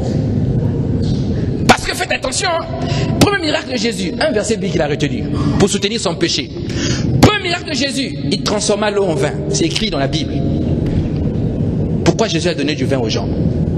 Parce que lui, son désir, c'est la bouteille. Et quand il vient à l'église, il veut que beaucoup d'enfants de Dieu actuels, je parle même pas des enfants de Dieu. Beaucoup de gens pensent que l'église c'est un endroit où on vient, on s'assoit, on laisse son allèle, on fait le culte, on dit ok, que la paix de Dieu soit avec vous. Amen. Notre Seigneur est bon. Amen. Il nous a aimés. Amen. Vous sortez de là, vous êtes tranquille. L'église démocratique, non. L'église, c'est un endroit où on doit libérer la parole. C'est-à-dire, si tu es mauvais, il faut qu'on te dise que ta vie est mauvaise, ma soeur. Mais ne déteste pas le frère qui va te dire ta vie est mauvaise, il est en train de t'aider. Alléluia. C'est un lieu où on dit la vérité. Tu donnes 10 000 euros de dîme. C'est bien, on bénit Dieu pour ça, pour l'église. C'est une bénédiction. Hein? Moi, je dis aux frères, allez, prenez 10 000 euros comptés. Mais ce n'est pas parce que toi tu mets 10 000 euros dans le panier là, que si ta vie ne bénit pas à Christ, on va te laisser servir Dieu comme ça, comme tu veux. C'est faux. Parce qu'on ne t'aide pas. Dieu a d'abord besoin de toi. Dieu a d'abord besoin que tu sois la fiancée. C'est la clé, la première clé pour rentrer dans l'intimité avec lui. Si tu n'arrives pas à prier, regarde bien ta vie. Généralement, c'est les occupations. Jésus n'est pas encore devenu ta priorité. Soit tu es occupé, soit on t'a envoyé des factures qui t'ont perturbé. Tu n'arrives pas à prier 1 heure. Jésus dit, vous n'avez même pas pu prier 1 heure. Un fiancé normal doit pouvoir au moins prier 1 heure. 1 heure. Tu prends 2 cantiques d'adoration, plus un chant nouveau, tu as déjà fait 45 minutes. Premier sujet, tu as fini 1 heure. Deuxième sujet, tu dépasses 1 heure. Tu pries pour 5 frères, tu es déjà à 2 heures. Tu pries pour l'église, tu es déjà à 2h30. Tu pries pour le pasteur, comme il a beaucoup de problèmes, tu es déjà à 3 heures. Parce que tu es passionné des affaires de Dieu, tu es passionné du Seigneur. Tu es fiancé et intime à Dieu. David a dit, les instants les plus glorieux sont ceux que je passe dans ta présence. Je veux rester dans ta présence, mon fiancé. C'est ça. Effectivement, là où nous sommes, beaucoup sont venus avec leur fardeau. Jésus a dit, déposez sur moi tous vos fardeaux. Mais Jésus connaît que là où tu es là, si seulement il prenait ton fardeau, toi tu vas le fuir. Il va te laisser avec ton fardeau. C'est pour ça que beaucoup prient pour les fardeaux. Les fardeaux ne changent pas. 10 ans de délivrance, toutes les églises, on te délivre. Tu as les photos avec les mains des pasteurs sur ta tête. Beaucoup de photos sur toutes les églises. 10 ans de délivrance. Donc toi, vraiment, l'esprit qui t'a enfermé là dépasse Jésus. Tous les hommes de Dieu ont prié pour toi. Tu n'es pas délivré. Alors que la Bible dit que Christ nous a libérés. Le problème, ma soeur, mon frère, le problème, c'est pas Dieu, c'est pas les pasteurs qui manquent d'onction, c'est toi. C'est toi le problème, c'est toi le problème. Parce que c'est Christ, tu as connu Christ, tu as franchi. Délivrance interminable. Pasteur, priez pour moi, vraiment priez pour moi. Depuis 100 ans, on prie pour toi, donc il n'y a pas d'effet sur toi. Donc toi, ton démon là, les cornes là sont attachées au courant ou comment? Vous voyez? Le problème c'est toi. Je te garantis que si tu donnes ta vie à Jésus sincèrement, si tu t'engages à marcher dans ses voies, Jésus dit les sources d'eau vive couleront de ton sein. Ça veut dire quoi les sources d'eau vive? Ça veut dire que tout ce que tu cherches, lui il te donne. Aucun homme va avoir une fiancée. Il a beaucoup d'argent. La femme a besoin d'un parfum, il ne va pas l'acheter. Quelquefois, il n'a pas besoin de divorcement. Ma femme, là, un peu les affaires, là, ça commence à devenir un peu compliqué, ça commence un peu à gêner. Lui-même, il court acheter. Pourquoi? Parce que tu es tout le temps dans la présence du fiancé. Tu es dans la présence et lui, il te connaît. Il connaît ce que tu as besoin. Mais or, nous sommes des fiancés inclinés. Fiancés tordus. Tordus comme ça. Au lieu de commencer par faire des compliments à l'époux, toi, tu commences par tes problèmes. Tu arrives à l'église, dès qu'on commence, même pas l'adoration. Seigneur, je suis venu ce matin. J'ai trop de problèmes, Seigneur. À la maison, ça ne va pas. Mais qui t'a dit que lui ne sait pas qu'à la maison, ça ne va pas? Il voit tout, il connaît tout, il sait tout. Seigneur, je suis venu, tu vois, le travail là, j'ai déposé les CV vraiment au nom de Jésus, les CV. On ne va jamais t'appeler aussi, tu vas demeurer comme ça, chômeur. Ah oui, dis-moi amen. Des fois, le point, il faut simplement chercher Dieu. C'est ce que vous ne comprenez pas. Dieu dit, cherche-moi. Tu t'es fiancé à quelqu'un, lui il est parti en Europe, il a dit qu'il va t'emmener, mais lui il est resté là-bas, il a changé de décision. Et toi tu es ici, toute arme forgée contre moi, sans effet, le fiancé je t'appelle, allez appelle-le au nom de Jésus. Tu appelles, il va rester là-bas, il ne viendra pas. Parce que Jésus sait qu'avec toi, il va souffrir. Alléluia. Jésus te prépare le cœur. Quand tu es fiancé, il te prépare son cœur, ton cœur. Il te donne son cœur à lui pour que tu sois agréable. Amen. Il y a des gens, vous ne vous rendez pas compte, bien-aimés. Il y en a parmi nous, lorsque tu pries, ta prière là, c'est imparfait qui ne sont pas bons devant Dieu. Imparfait qui pue. Pire que les Chinois. Mélange de parfum, on ne comprend pas. Tu pries comme ça. La Bible dit que la prière des saints monte devant Dieu comme un parfum. La prière des saints, ça dit la prière, quelquefois ça monte même pas, mais ça nous met des odeurs à l'église, des odeurs compliquées. L'église était bien quand tu n'étais pas là. Mais dès que tu as mis tes pieds comme ça, tous les frères deviennent adultères, tous ils deviennent calomniateurs, parce que tu as la contamination. Virus. Vierge folle. Il faut changer, bien-aimé. Oui, pasteur, aucun n'est parfait. Oui, aucun homme est parfait.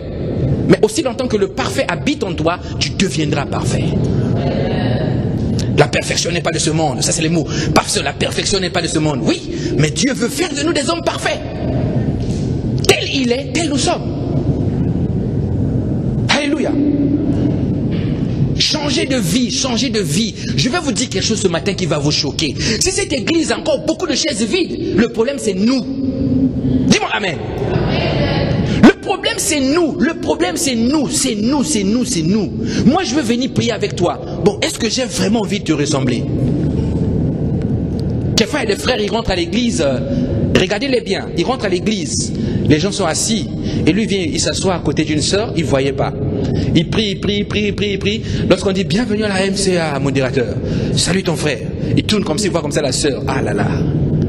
Le frère il récupère la Bible, après il tourne, il passe, il sort. Témoignage. Donc le problème de l'église, ce n'est pas forcément que les gens ne prient pas. Ce n'est pas forcément qu'il manque d'intercesseurs. Ce n'est pas forcément qu'il n'y a pas assez de prières ou il n'y a pas assez d'argent. Non, le problème de l'église, c'est vraiment le chrétien. Le chrétien. Le chrétien. Le cœur est noir. Si on fait la radio comme ça, même sur l'appareil de radio, ton cœur est noir. Ça noircit même le papier de la radio. Radio spirituelle. Si Jésus revient ici, on scanne, nous tous qui sommes là, on scanne. Vous allez voir des choses. Hein? Il y en a qui ont insulté les maris ce matin avant de venir. Il y en a qui ont même tapé les enfants avant de venir ce matin-là. Bah, tu joues avec moi. Je suis ta mère, on ne parle pas comme ça. La Bible dit instruis l'enfant selon des voies. Méchant. Bien-aimé, soyons des fiancés pour plaire à notre époux Christ. Il revient, nous partons avec lui. Prends la lampe, mais oublie pas l'huile.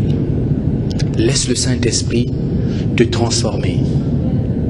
Ne pense pas que tu es inférieur.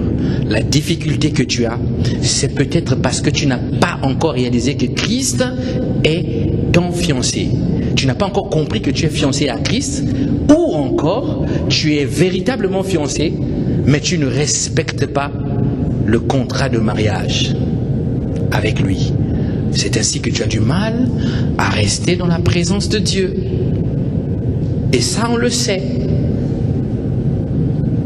Si on dit au frère Christian, monte ici, adore pendant 1 heure. Vous allez voir le nombre de bouches qui vont commencer à bâiller ici. On le sait. 30 minutes d'adoration, pour toi, ça paraît une éternité. Nous t'adorons, ô Paraclet, Saint-Esprit vient et conduire nos vies. Là, les gens sont contents. On est content, on veut continuer. Mais tu te dis, oh, ça dure, hein. Ça dure. Fiancé, tu ne prends pas plaisir dans la présence de ton fiancé. L'adoration pour toi, ça dure. Toi, tu veux seulement l'animation. Comme tout à l'heure, là, j'ai vu même ceux qui dormaient, là, se sont réveillés. C'était pour El Shaddai. Mais quand tu dis El Shaddai, c'est quoi? Il ne sait pas. Alléluia. C'était pour Adonai. Ils sont pour Adonai. Crie pour Adonai. Adonai, c'est quoi? Il ne sait pas. Même Elohim, école du dimanche. Les enfants apprennent ça. Même Elohim, créateur, la création, là.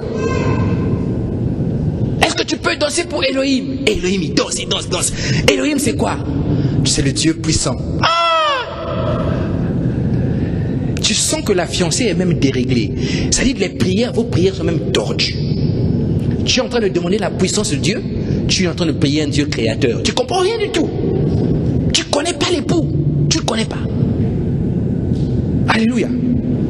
Dieu veut que nous puissions changer. Amen. On va se lever, on va lui dire, Seigneur, aide-nous à rentrer véritablement dans ta présence. Aide-nous à t'affectionner. Aide-nous, Seigneur, à être comme toi. Aide-nous à respecter l'engagement d'amour que nous avons pris avec toi. Si nous ne sommes pas, si, Seigneur, nous t'avons pas donné notre vie, nous te supplions ce matin, je viens t'offrir ma vie. Je viens t'offrir ma vie. Je veux être fiancé jusqu'au jour où tu reviendras et tu seras mon époux. Lève ta voix là où tu es. Commence simplement à parler. Dieu seul te connaît. Lui ne te condamne pas. Il ne te juge pas. Il t'accepte tel que tu es parce qu'il a la capacité